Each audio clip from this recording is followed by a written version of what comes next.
Ladies and gentlemen, welcome to the Everything Podcast, episode 26. And I would like to welcome you to the show on this nice rainy Wednesday morning. It just started pouring, which means, of course, that all my dogs are in the room with me. So I had to remove their collars so they don't interrupt the show, which they're probably going to do anyway. So don't be alarmed if you hear you hear me stop the show to comfort my little animals here, because they are deathly afraid of thunder and lightning. But anyway, this is episode 26 of the Everything Podcast. Hello. If you haven't already heard, my name is Lou from the PX, aka Louis Balboa, aka Dominican Lou, aka your favorite podcaster's favorite podcaster.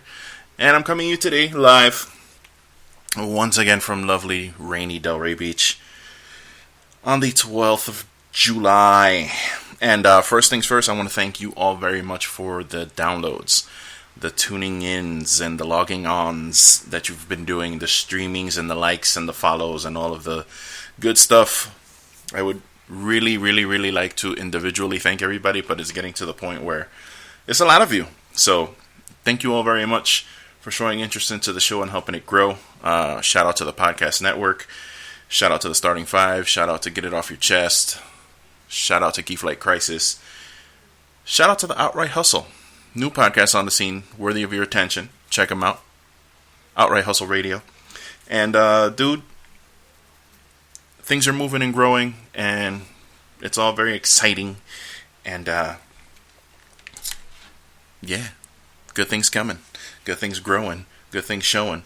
Ladies and gentlemen, follow me on the gram, The Everything Podcast. Follow me on Facebook, The Everything Podcast. Follow me on Twitter, The E-Podcast Show. So, announcement. I fixed my iTunes problem. As some of you know, who probably were trying to search for me on iTunes, I was having an issue where when you typed in The Everything Podcast, this show would not pop up, even though it was registered on iTunes and active. The shows pop up when I upload them, but you have to search my name to find it, which I was not fond of at all. So it turns out that when I uploaded my RSS feed, I had to edit. So I had to edit my information on Podbean, who's my hosting service, because in the name section I had my name, which is normally what you would do.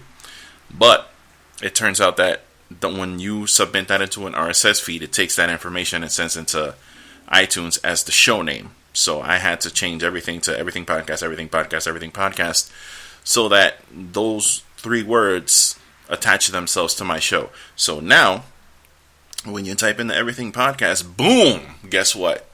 Guess what you see? You see my pretty face. Yes, you do. That's the only issue that I'm still having, is that it's the old school Everything Podcast picture that's still showing up on iTunes. But, hey man, at this point right now, I welcome that. It's better than what was going on before, because I was completely unable to search myself by typing in Everything Podcast, and it was driving me up the wall. I forgot about it for a while, and now that I'm back on iOS, I thought that I could do a little better job of editing that, but it really didn't really help. I had to do it the hard way. So iTunes problem is fixed. Google Music is one that I still have to work on. I haven't checked on it in a day or so I don't know if maybe it just takes a while to refresh, but I'm going to have to look into that one too, because apparently when you search Everything Podcast on Google Music, it's there, but you got to type in my name. I'm hoping that it fixed itself, but I haven't had the chance to check it out. So, but the good news is that I'm still available everywhere else.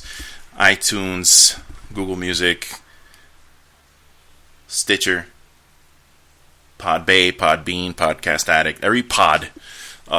Mostly, I'm like on 90% of the podcast services, so can't really be too mad at that. But ladies and gentlemen, today, the topics for the show today are going to be Spider-Man. I want to talk about that. I would like to talk about the Knicks. You know, and it's one thing about the Knicks. I don't want this to become a Knicks show, and it seems to be a Knicks show, because those fucking people can't seem to get their head out of their ass. So I always have to seem to talk about them. But if you know and understand this podcast and follow this podcast, you understand that I'm a New York sports fan. I love the Giants, which, by the way, training camp starts on the 28th, and I'm very fucking excited. But maybe next week I'll get into that a little bit more, because there's not really much going on as far as the Giants are going right now. So there's a little bit of stuff out there, but I don't really feel like talking about the Eli thing. The whole thing. Holy shit. That was loud. I wonder if you guys heard that. That was a big one. You okay, Camby? No. You don't need to come over here. It's okay. You're fine. Just relax. Do not interrupt my show. I love you, but do not interrupt my show. You've already done enough. So we'll get into the Giants, and probably the next episode I'll talk a little bit more about them.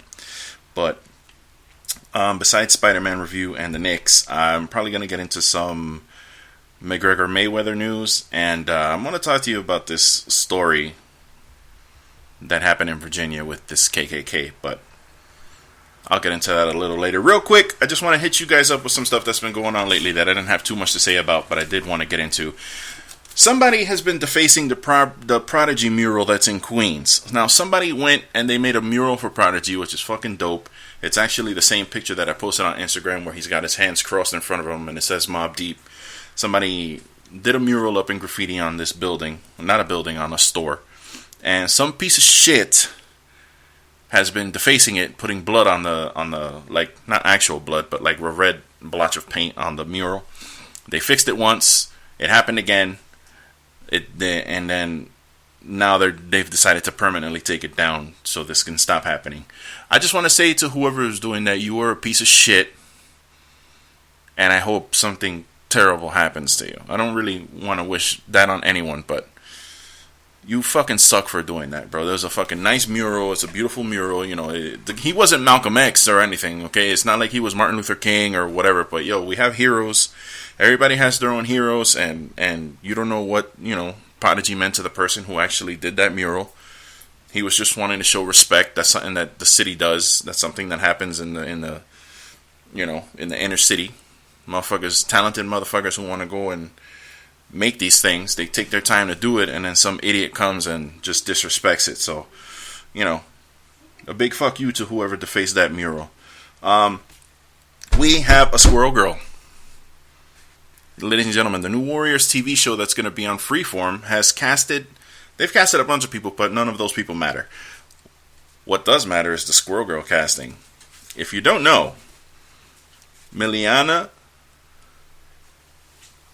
Van Traub, I'm pretty sure I said that correctly, has been casted to play Doreen Green in the new Warriors series that's going to be on Freeform. If that name does not sound familiar, I'm sure her face does, because she's the AT&T girl who is in the hearts and minds of nerds everywhere. All I have to say about this casting is, arrgh. I had no interest in Squirrel Girl before, but I will be paying attention now. I can't even talk. Aaron Judge had an epic home run derby the other night. He hit 3 500-foot home runs, won the home run derby. Now, obviously, me being from New York sports fan, I grew up in the Bronx. I grew up 20 minutes from Yankee Stadium, the original Yankee Stadium, not the new one. I used to love baseball. I was a big fan of baseball when I was younger. I went to the 1986 parade. 1996 parade. That was the last year I was actually in New York. I went to that parade. I skipped school to go to that. Celebrated with a couple friends of mine. And I used to have baseball cards. I loved the Yankees.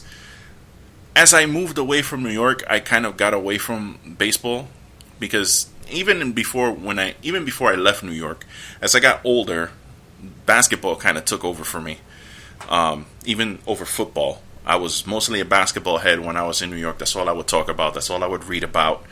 And I loved my team, and I couldn't get enough of basketball. It's just very exciting to me. I played basketball. I watched it. I read about it. It was my thing. So I kind of left baseball to the wayside from me.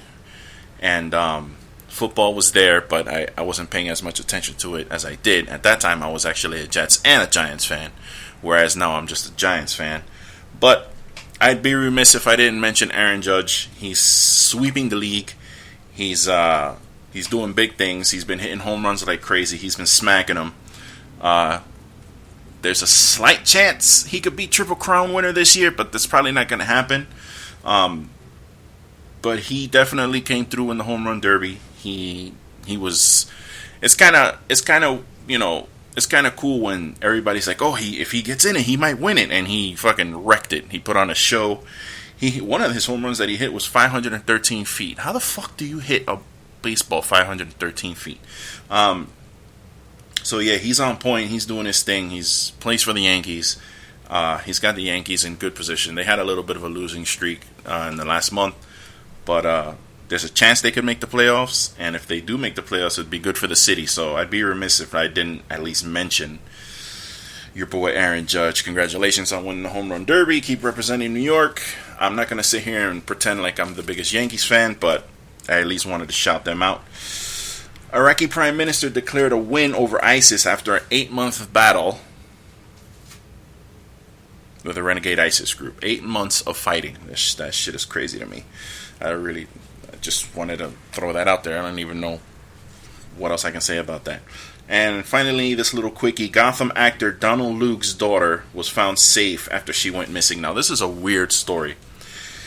Donald Luge is an actor that he's on Gotham, but I don't watch that piece of shit show. But that's an actor that when you see his face, when you see his name, you're like, Donald Luge, who the hell is this? And when you see him, you're like, oh, that guy. He's one of those cats that's in like 1,000 movies, but you just don't know his name. That every time you see him, you like enjoy his work. Well, he's on Gotham. I'm not even completely sure who he plays on Gotham. I think he might play Commissioner Gordon. I don't even know who he plays. I'm not sure, and I don't care.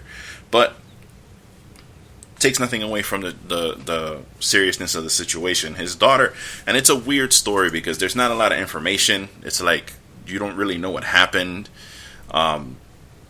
You don't know where the daughter went, what happened to her, if she was kidnapped, if she just ran away and got lost. But he said his daughter was missing. She was missing for almost like 2-3 weeks. And I just saw the news that it says she was returned safely after she was missing. And it was due in part to the Department of, the Department of Missing and Exploited Children. So I hope to God everything is okay. His daughter's name is Jade. I hope that she's okay and that they can move past this and continue to, enjoy their time together and all that good stuff. That's crazy. I don't know what I would do if something like that happened to me. But in any event, this is the Everything Podcast, ladies and gentlemen. I just wanted to get on those topics real quick. And when I get back, I'm going to break it down for you about these bitch-ass Knicks.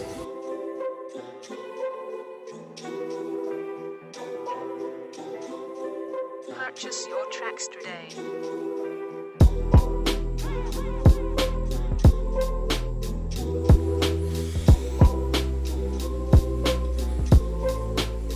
Everything Podcast. Welcome back, ladies and gentlemen. So I want to talk to you guys today about the Knicks. The Knicks have made some signings. Hey, we made some signings. Not too much to celebrate. That was an ironic air horn, by the way. That was supposed to be ironic. So the Knicks. But before I start that, I want to try to explain for people who listen to this podcast and they're not Knicks fans, but what kind of a clusterfuck it is. For people who listen to this and are Knicks fans, you already know. But I want to try to explain to you what it is like to be a Knicks fan.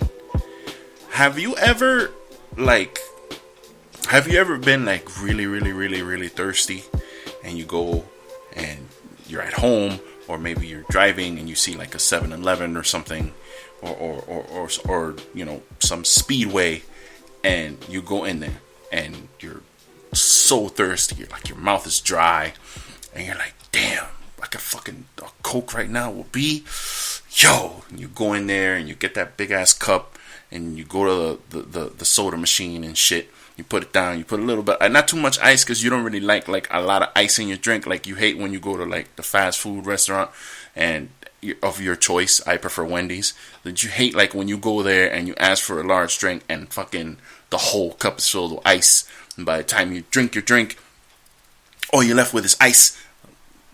So you get a little bit of ice in your big cup because you don't like it, a lot of ice, and you hit the button, and all this Coke is coming out of the fountain, and you're just watching this fill your cup, and then you put the top on, you put the straw, you pay, and then you take that big sip of your Coke or drink of choice, and you're just sucking on this drink, and something happens where you just like, you take a weird breath and you choke, and you start choking, and it's one of those chokes that's not like you go, okay, I'm cool. It's one of those chokes where you choke for like the next 15 minutes randomly. That is kind of what it's like to be a Knicks fan, because you get a little taste of something good, you get happy, and then you fucking choke. It's like if you're in a pool and you're enjoying yourself and you're swimming, you're doing backstrokes or whatever, and you're trying to float, and then somebody jumps in the water and water covers your face. You had your eyes closed. You had no idea this person was jumping into the pool. Now you got water in your mouth. You're freaking out. You're choking. That is exactly what it's like being a Knicks fan. It's like you're serene, and then all of a sudden you're fucking choking to death. So we got rid of Phil. We had a mini celebration on the show. Everything was lovely. All we had to do was go out, get us a GM, some president, just get him in here so we can start figuring shit out. Right? What do the Knicks do? Have we got a new president yet? Ask me! No, we do not. We do not have a new president yet. We got rid of Phil. We have now replaced his position. Apparently, Steve Mills, who's the general manager, who you never see or hear from, is taking over the position. They haven't formally announced it. They haven't mentioned anything about it. They tried bringing in the guy from freaking Toronto. I forget his name. David something. I thought I had it written here, but I don't. They tried to bring him in, and apparently he was told that he could not bring in his own coaching staff or build his own little front office. So he was like, all right, well, fuck you guys. I don't want this job. Why? Why would you try to hire somebody to run your organization, but you're going to tell them, nah, you can't hire your own staff. You got to use what we got here. Who's going to fucking take that job? Who's going to take it? Who's going to take it? Nobody. The only person who's going to take it is somebody who wants money. That's it. Somebody who needs a job, and they'll be like, yeah, fuck it, I'll do it. I don't care. I'll do whatever you want. Just keep paying me. That's exactly who we're going to end up getting. So either we're going to get Steve Mills, who's going to take that position and get himself a pay raise and try to run it in a different way, and then they're going to get somebody to do his job, which is the GM, so they'll have to hire a new general manager. The fuck? I don't understand. Like, everybody, like, I just, all I want is Mark Jackson. That's all I want. Just get Mark Jackson in here and give him the same autonomy you gave Phil. Let him do whatever the fuck he wants to do. Please. That's all I want. That would be my dream. But again, the Knicks make you choke. Because what do? The first thing we do, instead of hiring a new vice president of basketball operations, what do? They go out and they get a guy who we traded away, and now we're bringing him back and paying him an exorbitant amount of money. Now, again, if you don't know what I'm talking about, the Knicks have brought back Tim Hardaway Jr., who I liked, but the way the team was set up when he was here, we didn't really need him because Melo was doing all the scoring, and this kid was kind of, to be honest with you, being held back. Now, he went to Atlanta. I haven't kept up with him. I don't know what the fuck he's been doing over there. Apparently, his last season, he had a pretty good season, but he can't play defense, and he's just a chucker. So, my thing is, fine, let's bring him back. His contract was there. It was going to be, like, I don't give a fuck about the Knicks' money. I really don't. People always are like, I don't understand Knicks fans who freak out about money. The Knicks, every year, if they're not number one, they're number two in the most valuable franchises. They're worth like $2.9 billion something dollars, bro. Why the fuck you care about the Knicks' money and what, like, who they're giving money to? Like, why do you care? Steph Curry just got $220 million fucking dollars. You're talking about Tim Hardaway got $71 million for 4 years. That's about $17 million a year. I think that's fine.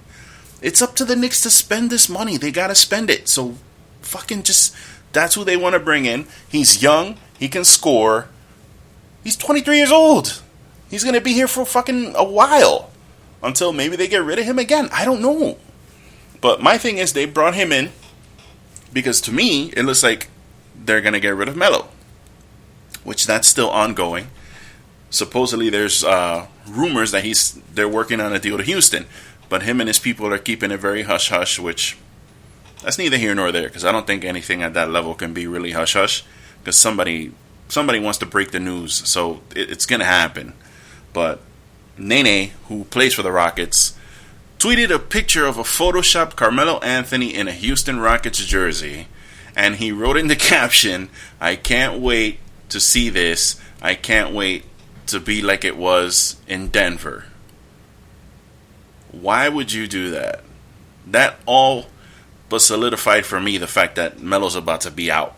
And I could not be happier. Again, I've said this plenty of times on this show. Melo, thank you for everything, but take your headband and your fucking 3 to the dome shit and get the fuck out of New York. It's not working. It's not going to work. I like where we're going. We signed Ron Baker, I believe, yesterday. $8.9 million for 2 years. Dude's getting $4 million a year. He's a point guard. He played well last year, but it looks like he's going to be starting actually, which is weird because we have Frank Ntilikina. It just shows like there's no focus in this franchise. Like you don't really know who's doing what, who's running shit. Like nobody knows because Dolan is not doing anything. Dolan's not there doing shit. So it's like, who's running this shit? Who's making these decisions? Why are we making these decisions without a VP of basketball operations? Like, we're signing people, we're picking people up, and drafting people with like, I don't understand. Like, who's running the show? What the fucking direction are we going in? Is Hornacek involved? Is Steve Mills and him colluding to? I don't know. No one knows. Because no one knows what the fuck is going on with this team.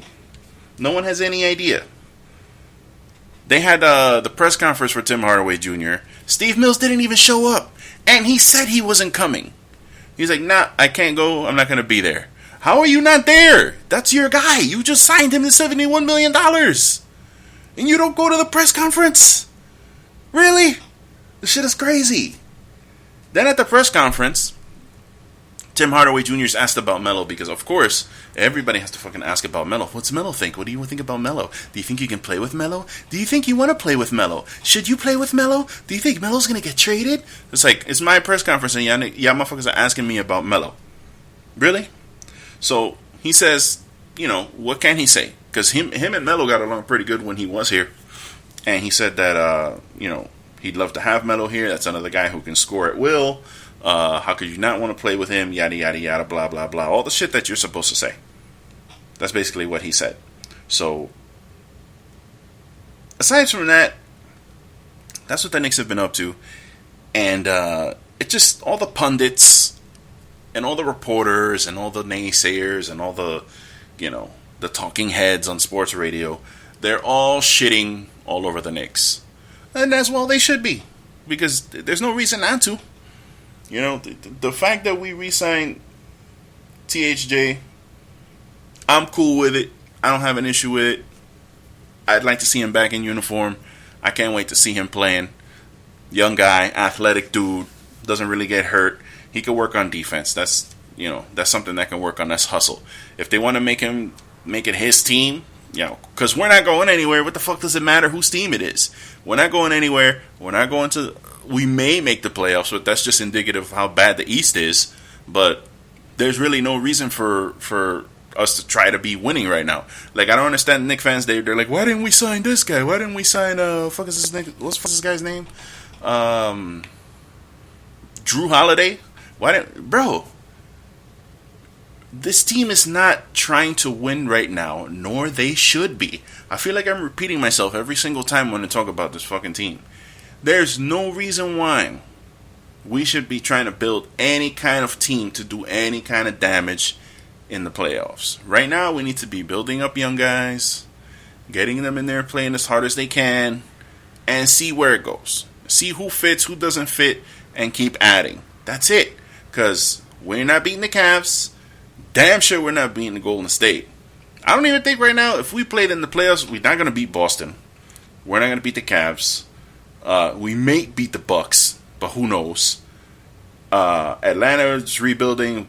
They may not even make the playoffs. But it's not like we're, Knicks fans have that, like, we get one signing and then it's like, championship, baby, yeah! It's not going to happen. We're not going anywhere. So we shouldn't be trying to build any kind of team to go towards that goal. That's just, there's no reason to be trying to get out of championships, bro. We're the laughingstock of the league. And that is how we're going to remain for the foreseeable future. But speaking of laughingstocks, Conor McGregor and Floyd Mayweather yesterday had their first press conference. And them two motherfuckers were having wild thoughts. I don't know. Okay, so it happened yesterday. That shit got racial really quick. McGregor apparently was McGregor was telling Mayweather, dance for me, boy. They were going back and forth, standing on each side of the podium, posing, and then one would say something, the other would say another thing. It's just like all hype for the fight. First of all, am I the only one who... I mean, before I watched this thing... Because to be honest with you, I used to love UFC, but I stopped watching it basically after Anderson Silva started losing. That's when I was already teetering off of watching UFC. And then when he snapped his leg in half, I was kind of like, okay, well, I don't really know who all these other guys are who are really fighting, so I'm going to kind of get away from that. I still paid attention. I still know who guys are and shit, but I'm not as crazy as I used to be about UFC. But I do know Conor McGregor. I've seen a couple of his fights. And am I the only one who thinks this guy can knock out Mayweather? I mean, I'm not. I wouldn't bet on it. I mean, I would if I I'm probably going to go to like a house party or something at a friend's house because one of them usually buys the fight, and I will just chip in because this thing is $100, and I'll be damned if I'm going to spend $100 myself to pay for that. So I'll be more than happy to chip in. Anybody's listening and wants to host the fight. Am I the only one who... I mean, before this whole thing, because now I'm to the point where I just don't like this guy, but I don't know why everybody's like so dismissive of McGregor. Like, he can fucking hit really hard. And I know it's a completely different thing from Ultimate Fighting, but I don't know why people are just like, he's going to get knocked out, he's going to get wrecked, it's going to be an embarrassment. Floyd is going to embarrass him. Floyd hasn't fought in a while. Floyd's older. I mean, if this guy hits him, I don't know. I'm not saying Mayweather will lose or get knocked out or something, because obviously he's the best, but people are kind of dismissive of McGregor's skill set, and I think that's a mistake, because that dude, he hits hard. But so McGregor was mocking this guy for his clothes that he was wearing. He's wearing a sweatsuit. He can't afford anything anymore. You got too many tax problems. But I have issues with dance for me, boy. You, as a grown-ass person, you shouldn't be calling anybody boy, especially a black man. That shit, that's not a word you want to use. It's just the connotation of it. It's just not... You just don't want to do that, especially in a high-pressure situation like that where tensions are high. You know, anything's going to get misconstrued, which Twitter went nuts when he said that. But my thing is, are you really shocked about the race thing? Did you guys forget about Nate Diaz? You know? Did you forget about that whole thing? Did you forget about the Jose Aldo thing when he called Diaz the, what is it, cholo gangster from the hood in a press conference. And then the whole thing with, and I had to actually look this up so I could get the whole quote because I only remembered part of it.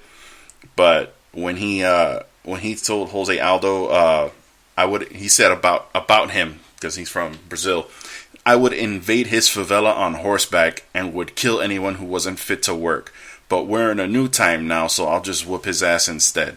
Like, are you really shocked? Like, fucking really? LOL at yourself. Because it's obvious this guy plays up the race card. Is he a racist? I have no idea. I don't know. I don't know this guy. But this whole thing is just going to be a giant clusterfuck. They have two more of these press conferences that are going to happen. One is in Toronto, and then one is Brooklyn. I guarantee you,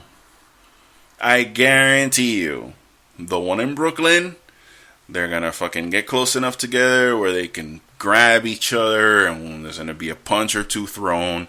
None of the punches are going to land, and they're going to have a whole melee and a whole thing, and it's just going to be a clusterfuck. It already is a clusterfuck. Like, this is like, have you ever seen a fight with two more unlikable people? Mayweather, as talented as he is, the whole thing with the alleged abuse of his wife or whatever, and his kid, and allegedly, because I don't, obviously I have no knowledge about whatever, but it is out there if you want to Google it and see for yourself. He's not very well liked.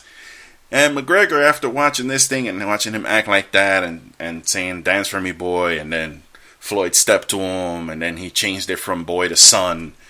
Like, you knew what you were saying is fucked up because you changed it. So, that guy, again, I'm not ruling him out in this fight because I do think he's got a shot. If he lands one of those punches on Floyd anywhere in the upper, it's going to be a problem, bro. I mean, a lot of people, I don't know, I think a lot of people are going to be shocked at this fight. It's going to actually be pretty physical, and I mean, I don't know, I don't get why. I mean, I get why people are trying to dismiss the fight, because one is, one's a UFC fighter, the other's not, or one's a boxer and what's not. And that's another thing. Floyd said, I don't care if it's a boxing ring or octagon, you stop that. Stop that shit right now. Because as much as I think McGregor has a shot boxing, Floyd has no shot UFC or whatever you call it, ultimate fighting.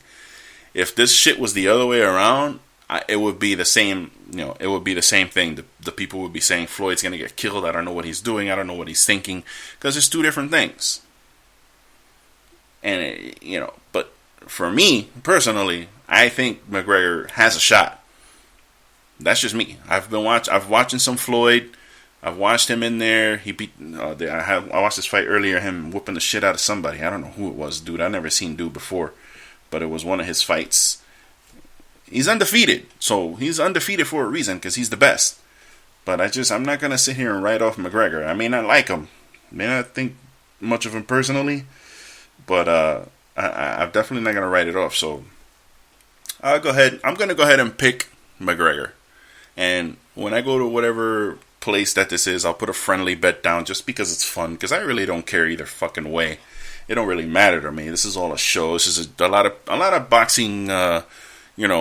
Boxing officials and boxing fans, this is just a joke fight to them. Nobody really cares, and I don't think it's like an official boxing match, but it's an event. This is what it is. It's one of those things. It's like Rocky 3, Thunderlips versus Rocky. It's just an event, and it's something. It's a generational thing that's happening. Never happened before. Two people at the top of their game, and we'll see what happens. I mean, I just want to see both of them get punched in the face repeatedly. So, if they can do it to each other, then that's all the better for it. Because, again, I don't know if anyone or two people who I don't like. And them fighting each other is just fantastic. So, bring it on. Ladies and gentlemen, when I get back, I'm going to give you my thoughts on Spider-Man Homecoming. The movie of the year, if you ask me. So, stick around. We'll be right back.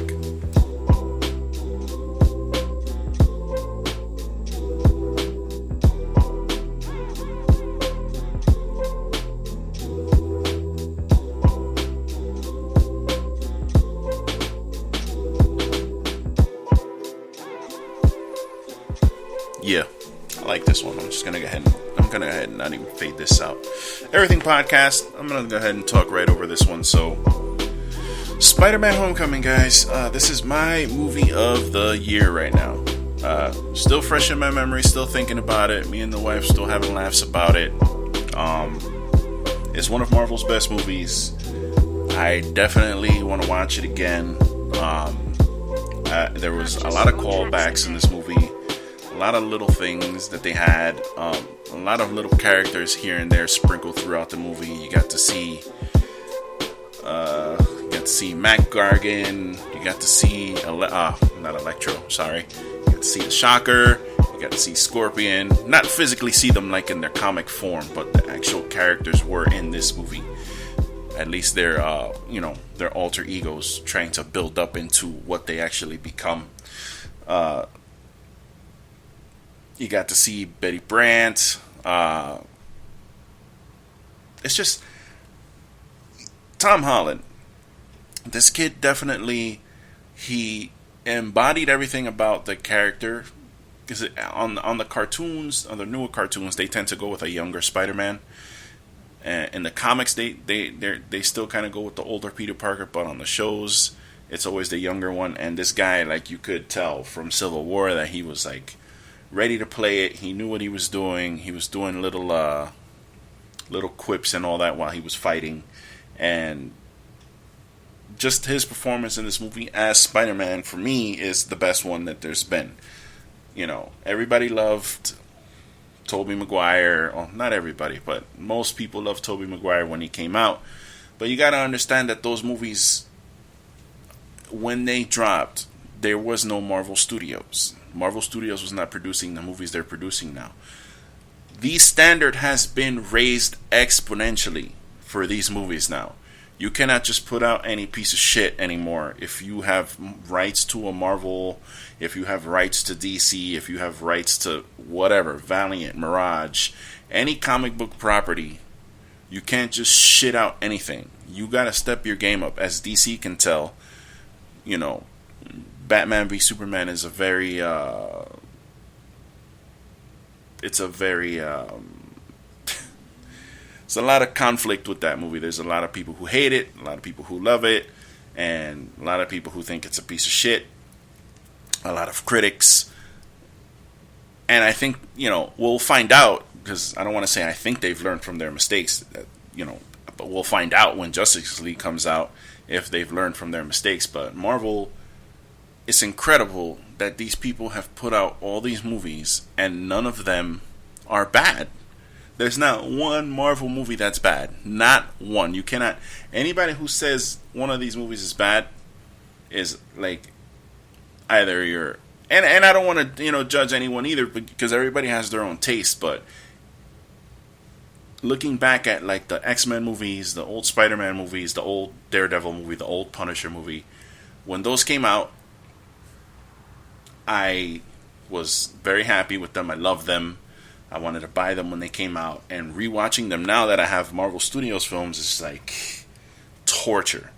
The only films from back then really that hold up for me, Spider-Man 2, the Blade movies, the first two, and really that's it, because there's really nothing else. Punisher Warzone is awful. The Ghost Rider movies are terrible. The Daredevil movie I liked a lot, but since I've watched the Daredevil series, I haven't bothered with that movie going back to it, rewatching it. I don't even want to rewatch it because I just want to remember liking it. I don't want to go back and just be like, "Ugh, what the fuck is this?"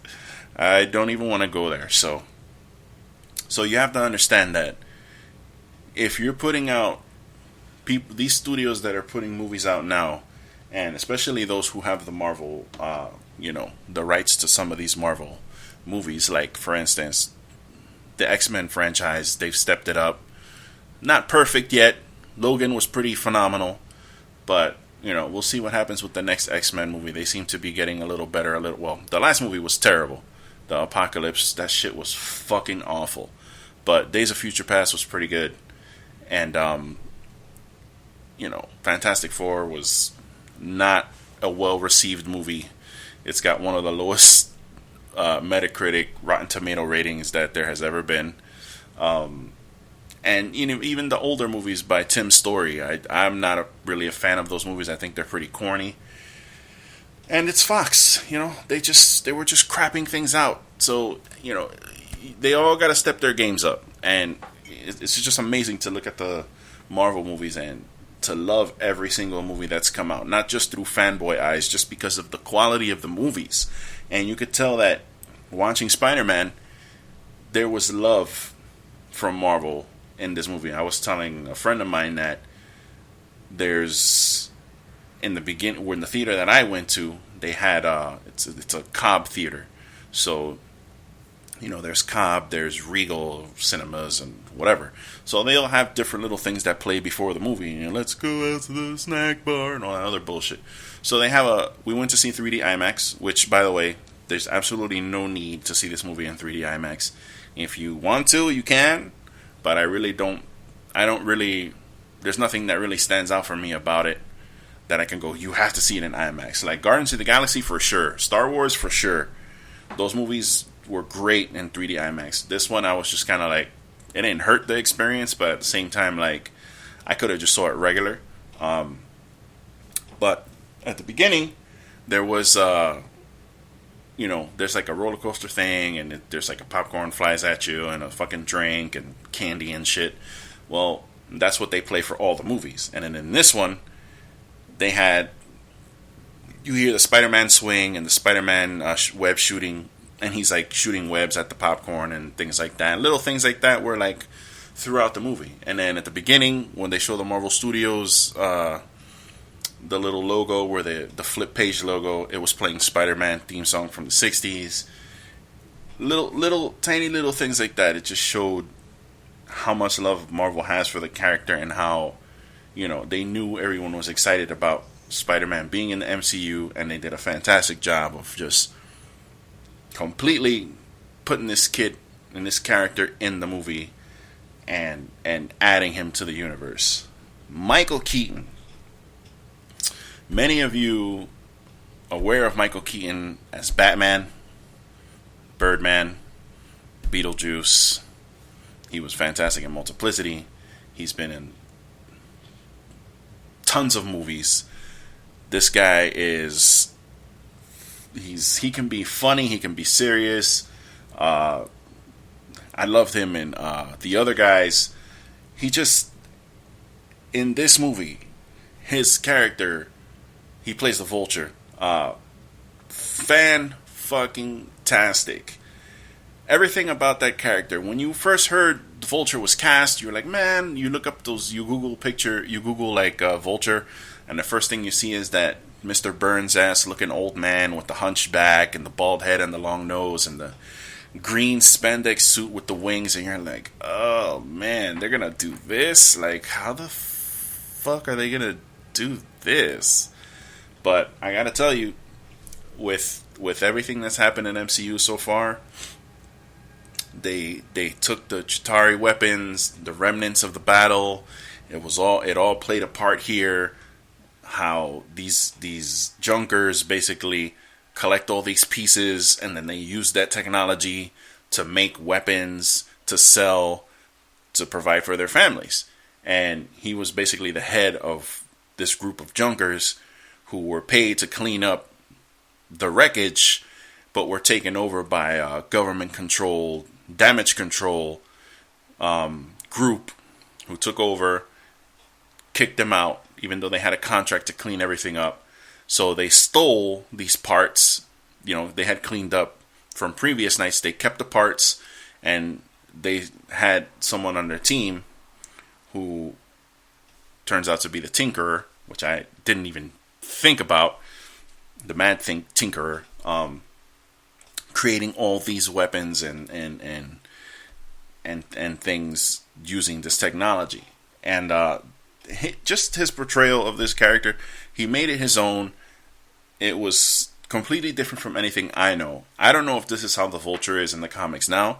The only way I can remember the Vulture is being drawn by Sal Buscema, with the bald head and the nose and the green wings and all that, and the spandex suit.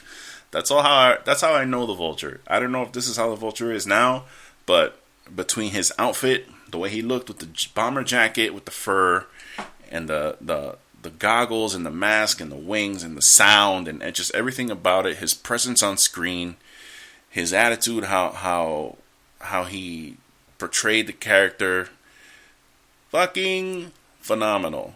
Alright? Fucking phenomenal. So when I stepped out of the theater, I felt like he stole the show, and I still feel that way. As cool, as great as Tom Holland was, as great as his Man in the Chair character was, his buddy, Michael Keaton, for me, whenever he was on screen, like I was paying extra attention. So again, I saw it regular. I want to see it again. I may see it again. I'm sorry, that was a pregnant pause. I was doing calculations in my head to see when I'd be able to see it again. That's crazy. My brain went somewhere else for a second. So, Aunt May, Hot May, as she's being referred to online, she was really cool. It was cool to see that the character portrayed like that and not portrayed as an old lady anymore. Rosemary Harris portrayed it before Sally Fields, and they did perfectly fine jobs. But having his aunt be a little younger, still hot, and having people, refer to her as being very hot and, wanting to get at her and all that, it puts a new element into the whole relationship, because now it's like that embarrassing, your mom/aunt caretaker is really hot, everybody wants her, and it's just weird for you. And it was a cool take on Aunt May, which hasn't been done before. So just all these things together, his power set in the movie, a lot of people seem to have issues with him not having the spider sense, and him having a high-tech powered suit. One thing you guys got to know going into these movies is that it's not 100% like the comics. This is the MCU, and they have their own universe within the movies, so they make it work in the movies, in the world that's portrayed in the movies. So Chitauri, Sokovia Accords, Iron Man created Ultron, everybody's using basically Tony Stark tech. It all makes sense in this world, and it just that I've accepted that fact. A lot of people want the exact comic on screen, and you can't have that. It's just not feasible. You can't have it. You can have stories from the comics and characters and all that, and you can mold it into and make it work in the confines of the universe that's portrayed. That's why the movies are so good, because you're not just having Peter Parker come in and he designs his own suit, his own web shooters, which he does in the movie, The Web Shooters. He had a suit, but it was like a sweater, a makeshift suit that he made at home, which makes sense for a kid. How the hell is he going to make some, a Spider-Man suit? He's going to keep sewing these things every time no, it's just not. That's something in the comics that's just lazy writing. And in this universe, it makes sense that Tony Stark is giving people upgrades. It just makes sense, and it works. I did have a little bit of issue with the fact that he had Karen, his own AI, in the suit that he was talking to, but it worked within the movie, and it was funny, and it didn't really take away from the character. So that's a big change from the comics. That I think this movie is a must see. I definitely think you're cheating yourself if you're not getting out to the theater to see this thing. The sound and seeing it on the big screen just helps the movie. So I give it 16 fire emojis, 13 thumbs up emojis, and 2 crying face emojis, and about 10 smiley face emojis. I don't know what the hell that means, but this movie's definitely worth your time. You guys should definitely go check it out. And when I get back, I want to close the show with a little bit of a more serious topic. This is the Everything Podcast. Let's get it. Truth, justice, and the New York way. This is the Everything Podcast, hosted by my favorite podcaster, Lou from the Bronx. Catch the show every Wednesday on Podbean and Thursday on all other streaming services, including iTunes, Stitcher, and TuneIn Radio. This is the Everything Podcast, the most non-PC podcast of the PC era. Hey Lou, would you kindly drop a bomb on him? Yeah, Everything Podcast. So, I would like to drop a bomb on this next group of people that I'm going to be talking about. But, so, kind of a terrible segue here, but this is the end of the show. I wanted to push this to the end because the rest of the show has been basically comedy. And, you know, we got a lot of shit going on in this world that I tend to want to talk about, but my opinions can be very off-putting. And, I sometimes I say things that I shouldn't say, but that is the beauty of having your own podcast. You can say and do whatever you want. So, with that being said, I would like to get into the story that I saw this weekend, where we had in Charlottesville, VA. This was on Saturday. There was a rally, I guess you could say is what it was. It was a rally of about 40 to 50 people who were basically protesting the removal of Confederate Civil War monuments. Specifically, a statue of Robert E. Lee, who was a leader of the Confederate Army. Now, excuse me if I get some of these incorrect. I'm trying not to come with too much. I'm trying not to use too much historical info because I don't want to get it wrong and look stupid because I'm a little ignorant on the whole South Confederate thing that happened. But so there was a group of about 40 to 50 people protesting the fact that these monuments were being removed, and these people happened to be KKK. It was the Loyal White Knights of the KKK, the North Carolina branch, and there was about 40 to 50 of them there, and they were having a rally, again, to protest the removal of all these things, or flags and statues, because they feel and they believe that the legacies, how do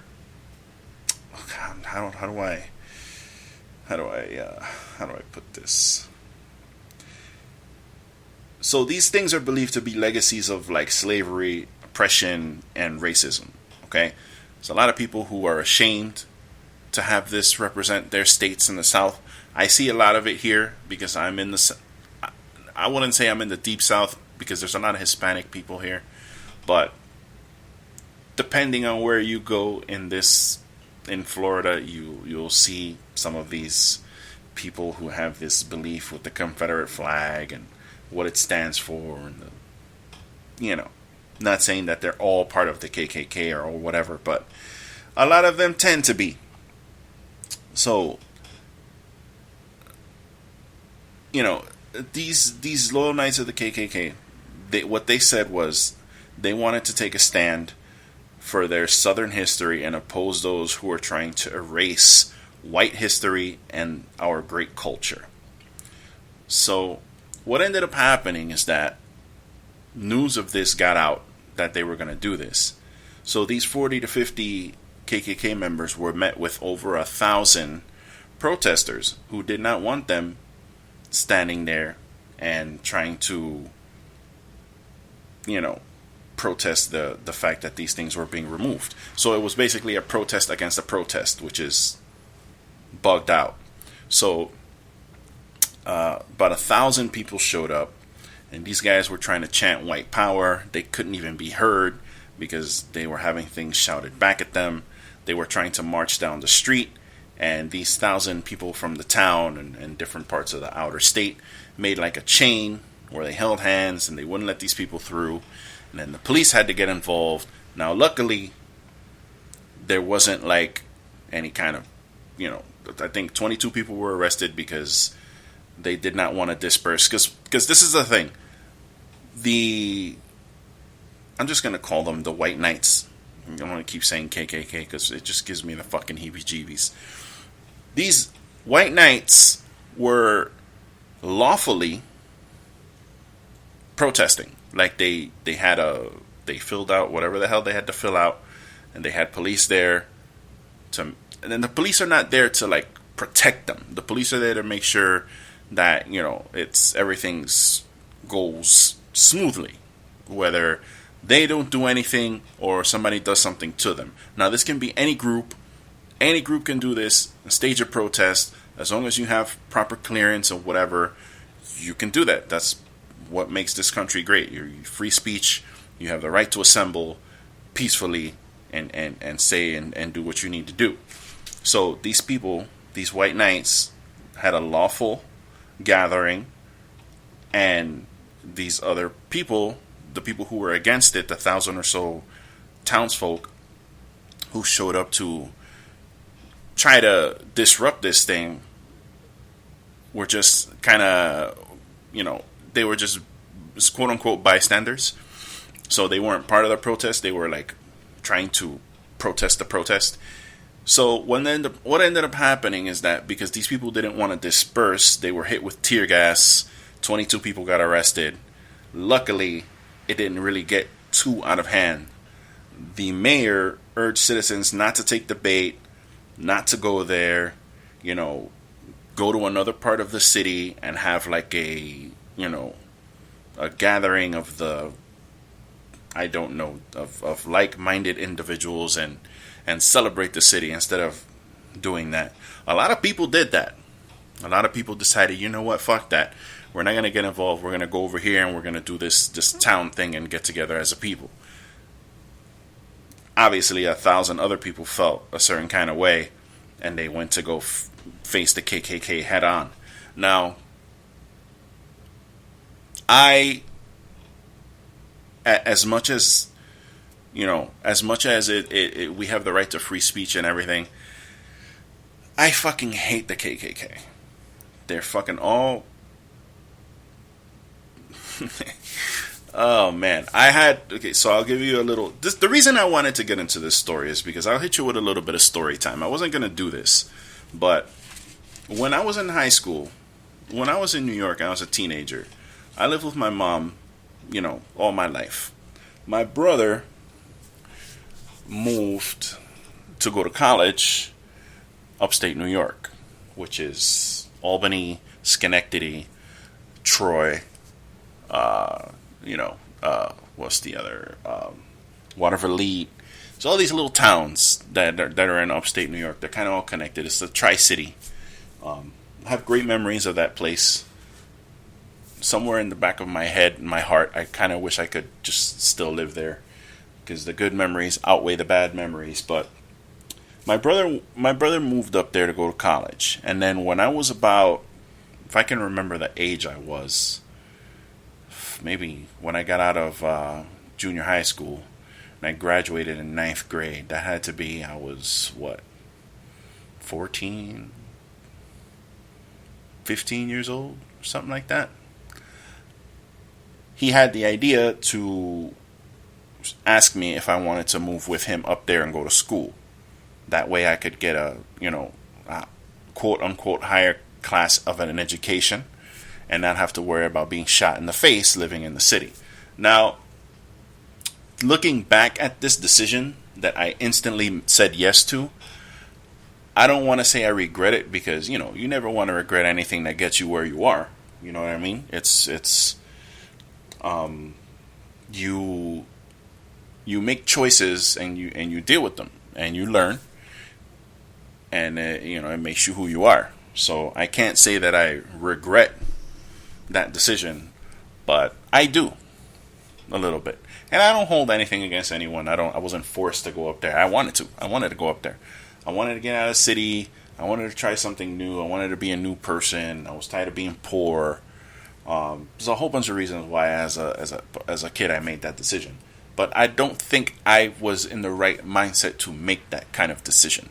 Because when I look back at it, I'm like, how the fuck did I leave my mom and go do that? I was the oldest one in the house, and I was basically leaving the oldest boy there, because my little brother Michael was there, but he was like 2. And I just up and left and packed my shit, and I hauled ass, and I left my mom in the Bronx, a rough ass city, and I bounced, and I went upstate New York to go start anew and be free and all this other wild shit. And I was happy about it. I didn't even think about anything else. And I guess as a kid, you don't really think about these things, but I think back at it now, and I'm like, damn, man, how did I fucking do that shit, man? My mom was so sad when I left, and I did not care. I was just like, I'm out, holler at me, and we'd come to visit, and then I was just so ready to leave, and I don't know why, because nothing about my hometown did anything to me to make me like want to be out. I don't know why I wanted to leave so bad. So anyway, I'm kind of getting sidetracked here. So I moved upstate, and the town that we were living in is Troy, New York, which if I can give you any kind of the ratio of races of people that lived up there, I would say, and I'm going to give you a general number. I'm just going to use a general number because I don't know how many actual students were in my high school. So let's use 5,000 as a number. So in my high school, let's say there was 5,000 total students. The ratio of white to everything else in that school was like, let's say that there was 4,800 white students. And then the other 200 students, let's say about 100 of those students were black, African American. And then let's say the other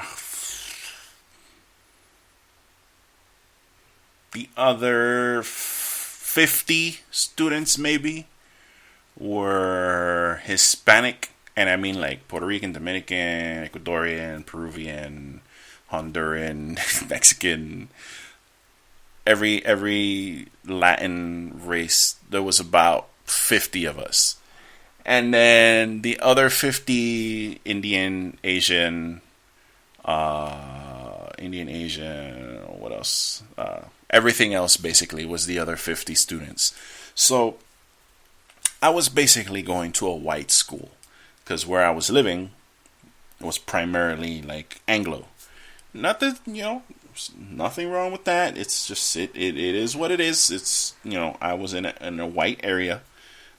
Actually, no, that's incorrect. I was living in a prominently white area, but where I was living was in the hood area of the white area, which it wasn't that bad, because we were like on the right side, literally the right side. And I'm not trying to be a smart ass. There's a right and a left. So on the right side of the highway was where I was living at on 9th Street. And then on the left side, when you cross that highway and you go to that left side, shit is fucking real over there on that left side. I used to go over there a lot with my homeboys, and there was a lot of wild shit happening on that side. But I lived on the right side, which was, there was a lot of, there was shit happening, but it was more, it wasn't as bad, I guess. I can't really think of another word. So, and generally, that area that I was living in, there was mixed races, but there was most of the African American people were going to be located where I was living. And, my brother was working for, I believe it was a consulting company. He was working there, and we had this big apartment, and I used to skip school. When I started school, I was skipping school and shit, and I made friends quick, and then we'd skip, we'd come back to my house because I knew nobody was there, and wasn't nobody going to tell me shit anyways, because, my brother was, he was my brother. He was, my guardian, but he didn't really know a lot of the shit that I was doing, and I wasn't doing anything bad. I wasn't drinking or smoking, but I was, cutting school and playing fucking video games and shit at a friend's house, and we'd go walk around and go look for girls and shit and get into trouble that way. So, it was, I was basically, free to do whatever the fuck I wanted to do. And, I kind of manipulated my brother in a couple different ways, because there would be days where he'd come home and I'm home and he'd like, the fuck are you doing here? And I was like, nah, I didn't feel good. And I had this like book of, it was like an SAT guide, and it had like example SAT questions and shit. And it had like, I don't know how many chapters, like 50 something chapters. So I'd grab that shit and I'd just start filling in answers to like 10, 15 pages. And then, he'll come home and he'll be like, why are you here?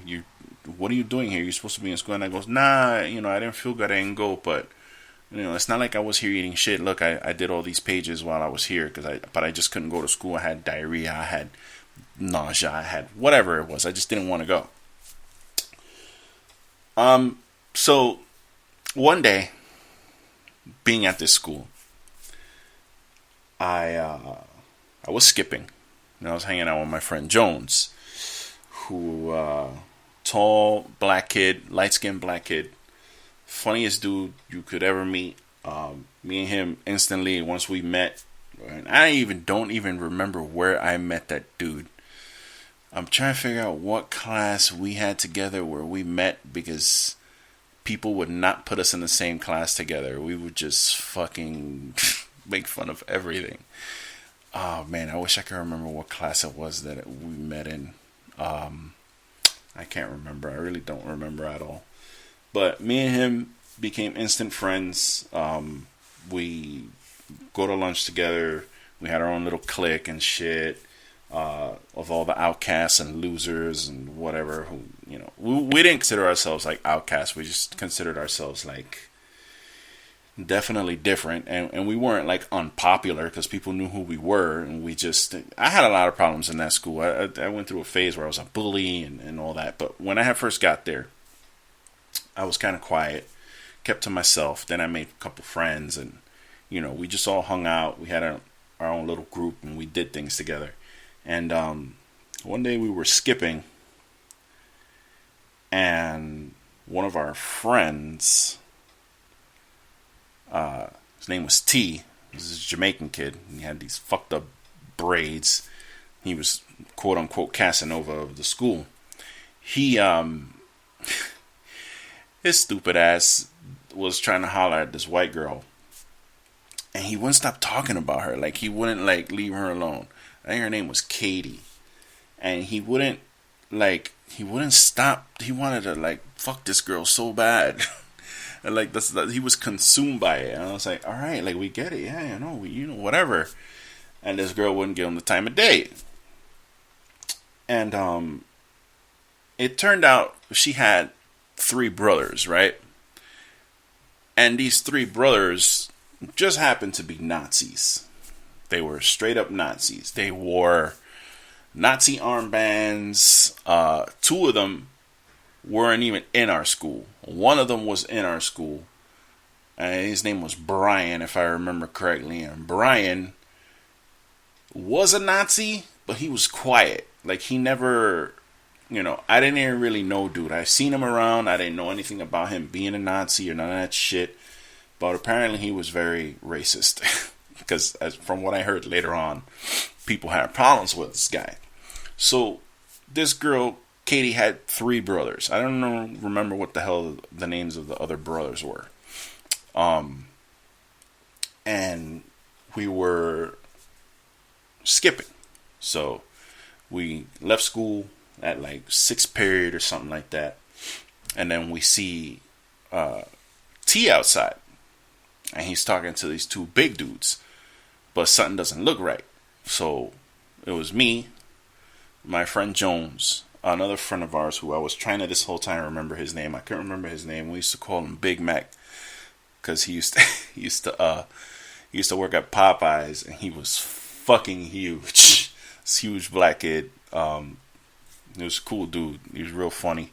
But we used to call him Big Mac. It was me, Big Mac, Jones, this other kid, Flea. And we all had horrible names. We called this kid Flea because he was like really poor. He was a white guy. He was really poor and he used to smell. And but he always used to hang out with us because he was cool. Like we tended to like gravitate towards like people who were considered outcasts, and we would make sure to like befriend these people because I don't know why. There wasn't really a reason. We didn't specifically go, yo, that kid's a nerd, let's go be his friend. Like, we just happened to, like, you know what I'm saying? People who got picked on or people who didn't have friends, we would tend to, like, go and make ourselves, like, we would make you become our friend. Like, you didn't have a fucking choice. So we were trying to build up, like, this little gang of, like, I don't know, losers or whatever. But, so it was me, Jonesy, Big Mac, Flea, and there was another kid with us. I don't remember who the other guy was. So we go walking over there. Just to like go walk over there. Because like, oh, there's T. So we went to go walk over there because we'll hook up with him and then we'll go get into trouble or some shit somewhere. So as we get over there, we hear, and I'm going to, don't quote me. You can't really quote me because it's my story.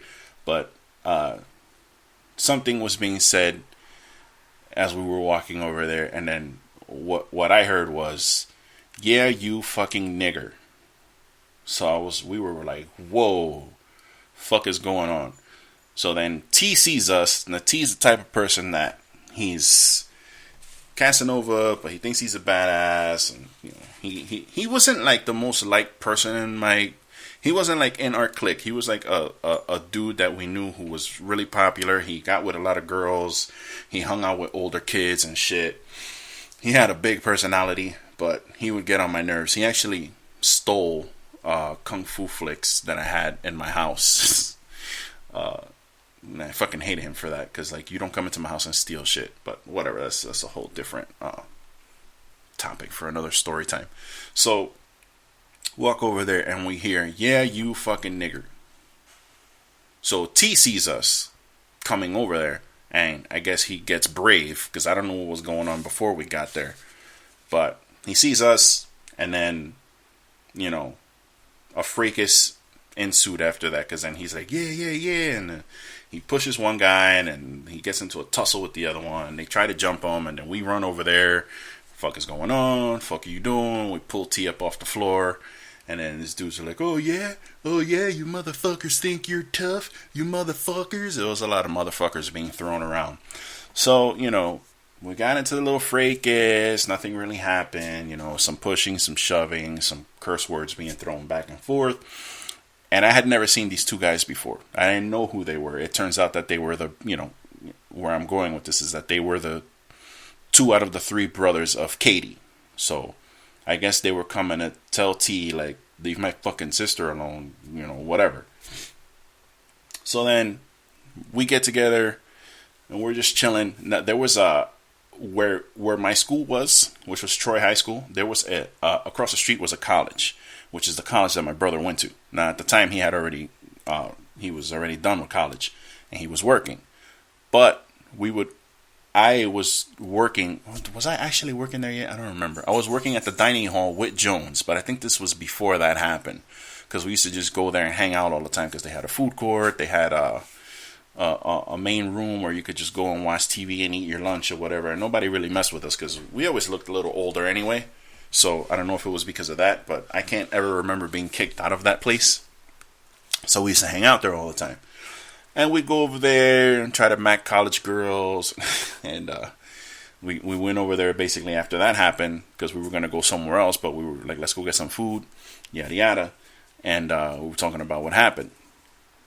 So T wanted to go back to fucking the school to go pick up another kid that he knew, who was, I guess he was supposed to be meeting him and whatever. He was supposed to be meeting him outside the school or whatever. Dude never showed up. And then he wanted to go see if he was waiting for him. So we went back to the fucking school because these dudes had already taken off and we weren't really thinking about it. We go back to the school. We're hanging around. There was recess, so there were some people outside. And we were just there. And then I think they were starting like 7th or 8th period or whatever the fuck they were starting. So people were starting to go back inside. And we see like a pickup truck coming. And then we see another pickup truck is like directly behind it. And the only reason that we noticed it, well, somebody noticed it and then pointed it out to me. The only reason we noticed it is because the pickup trucks, the bed of the pickup truck was full of people. So we were like, fuck is this? So we're just standing there. Now, mind you, there's about 6 or 7 of us just chilling. And it's like right at the start of the next period, so people are just starting to realize, yo, I gotta go to class, and they're trying to disperse back inside the building. And these trucks pull up. It's 2 pickup trucks. Now there was about a total in these pickup trucks. There was a total of about maybe 25, maybe 30, and you're talking about this is 1994. Okay, I'm trying to remember from back then. There's about 20, 25 people jumped out of this truck, and they had 2x4s, bats. Somebody said that one of them had a gun, but I don't remember a gun anywhere. I saw chains, bats, 2x4s. Some dude had a fucking helmet with a spike coming out of the fucking helmet. And a lot of swastika shirts. So these guys came up, hey, you bunch of fucking niggers, you want to fuck with my homeboy?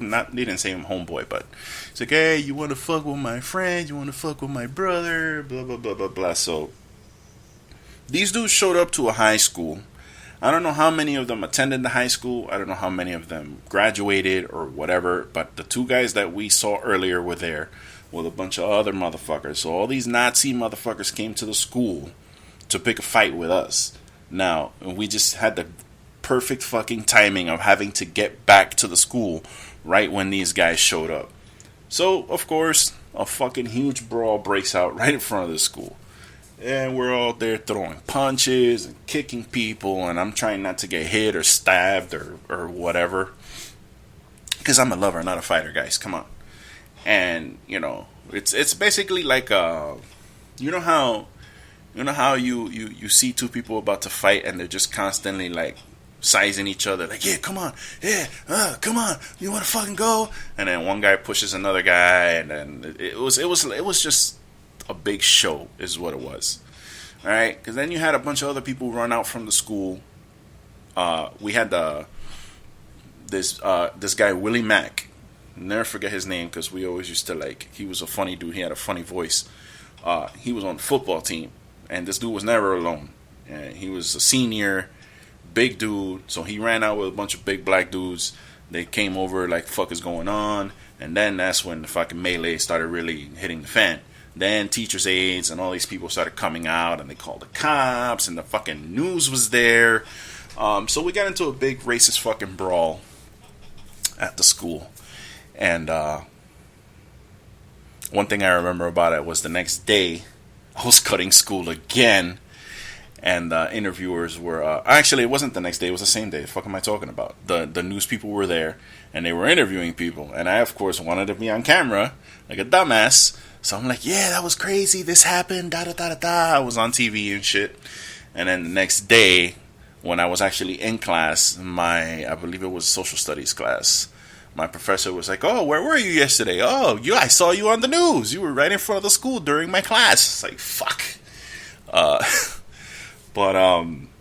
So that whole thing happened. And then, you know, nothing really serious ever came out of that. We just ended up having beef for a couple weeks with these fucking Nazis and shit. But that was like my real first experience with like racism and like Nazi shit. Because I saw some stuff when I was living up there, but it was like subtle, kind of like, mumble grumble. You're not the same color as me. Why are you, why do you have this and I don't? And it's just stupid shit, like dumb shit. But that was my whole experience with my big first experience with that kind of like world. And just since then, I have no tolerance for KKK shit, Nazi shit. I just instantly, I get enraged and I hate it. It's stupid and it's unnecessary.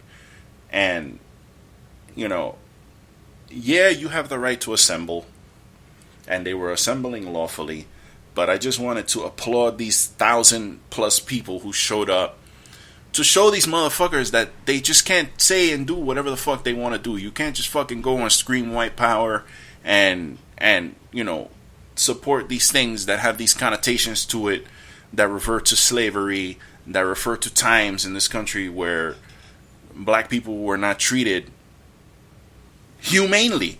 You can't support that shit. You can't. And it's 2017. Like, how much longer do we have to fucking deal with this bullshit? Like, racism's never going to die, unfortunately, because there's always going to be people who have that hate in their heart. But I just wanted to, this whole story, I just wanted to, bring it up. It was raising a lot of tensions in the city. And, I wanted to applaud the people of Virginia who stood up and went to this place and stood up for themselves and stood up for the city and stood up for rights and did it the right way. They didn't go and get nuts and start fires and turn cars over and get into brawls and all that shit. No, they went and they showed these KKK motherfuckers, hey, you can't just come out here and talk crazy like that. You can't just come out here and say whatever fuck it is you want to say. There's always going to be somebody here to be in your face. So I just applaud those people. Shout out to everyone in Virginia who went and stood up for what's right and stood in the face of these Klan members and let them know that they just can't fucking talk to anybody any kind of way. Absolutely 100% applaud those people. So, really there's not really else much to say about that.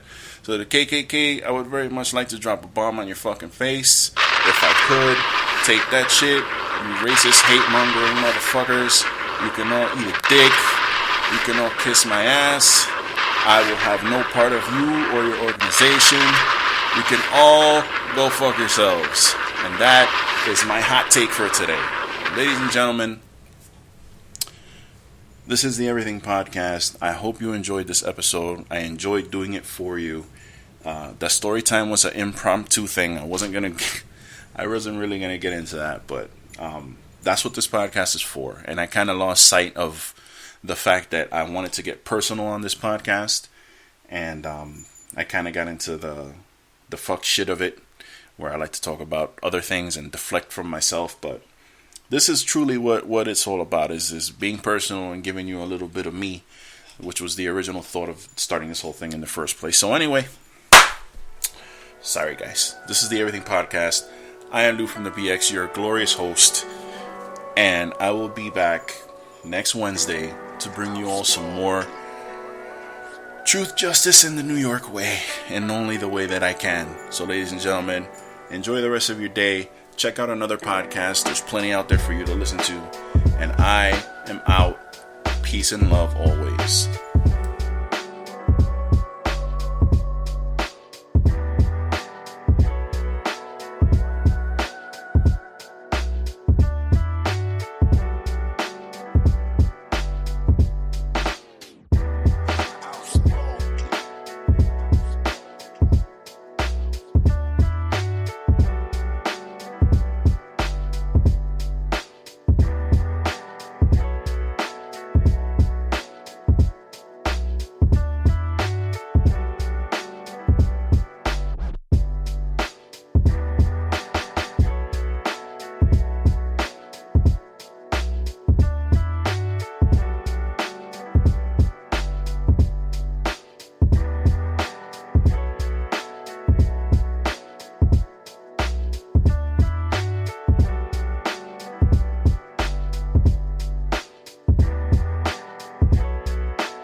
possible.